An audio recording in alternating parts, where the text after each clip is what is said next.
apa yang tidak terpandang dan yang hina bagi dunia, bahkan apa yang tidak berarti dipilih Allah.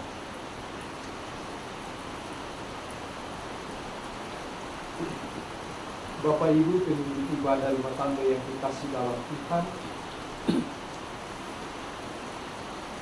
dalam sebuah kompetisi di tingkat dunia yang biasa disebut Olimpiade, ada seorang atlet yang menggemparkan dunia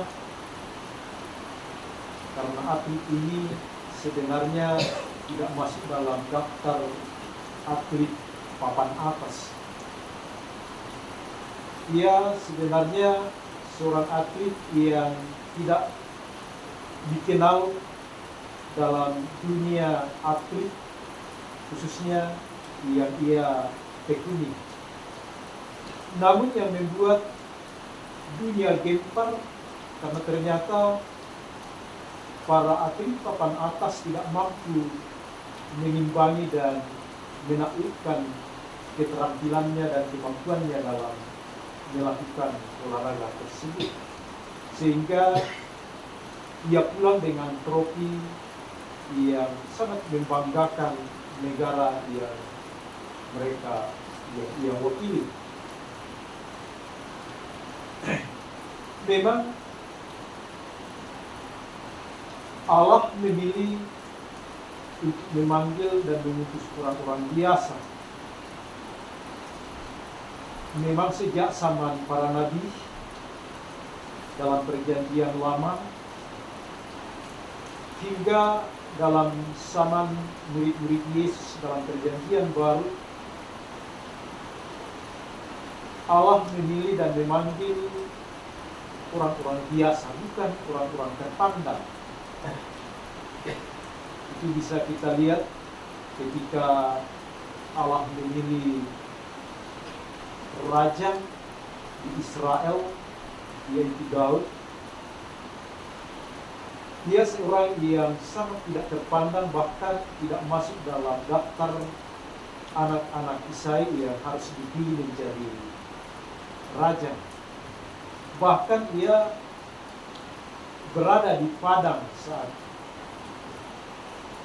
pemilihan anak-anak Isai menjadi seorang pemimpin di Israel.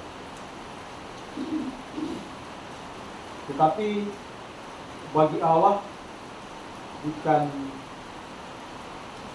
seorang yang profesional yang ia pilih, tetapi ia pilih seorang yang sederhana atau orang-orang yang biasa.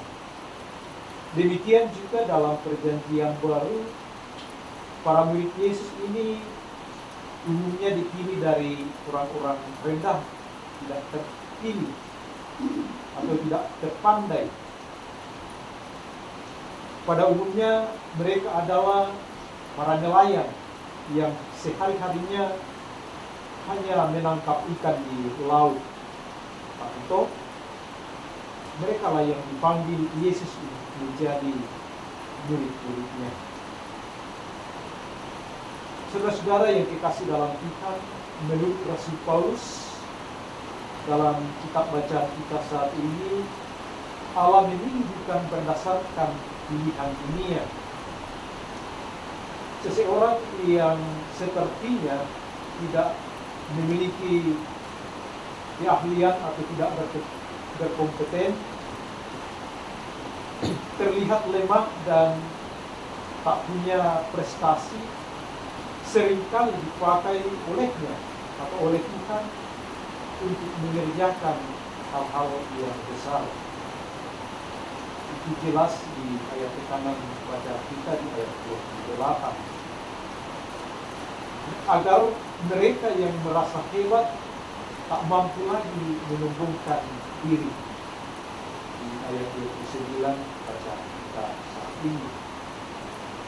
Oleh sebab itu, tak ada alasan bagi kita yang telah terlibat dalam pekerjaan Allah untuk merasa tinggi hati, dan yang belum memilih terlibat merasa berkecil hati, baik yang sudah profesional maupun yang baru akan memasuki dunia pekerjaan Allah.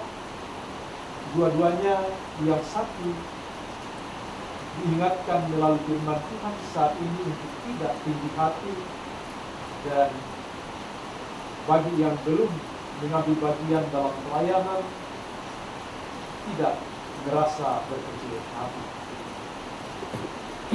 Karena di tangan Allah setiap orang yang bersedia untuk dipakai olehnya itu pasti akan dimampukan untuk melakukan hal-hal besar bagi kemuliaan namanya.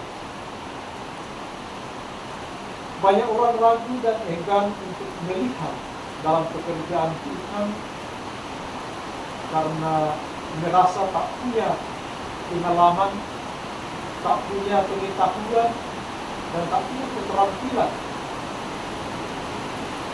tak punya keahlian, merasa belum melakukan sesuatu yang berarti dan terpuji. Saudara yang dikasihi dalam Tuhan, melakukan pekerjaan Allah itu tak bergantung pada prestasi atau kelebihan atau kemampuan seseorang. Melakukan pekerjaan Allah tidak tergantung pada status pendidikan atau gelar bertitel, juga tidak tergantung pada latar belakang seseorang. Jadi pekerjaan Allah atau melakukan pekerjaan Allah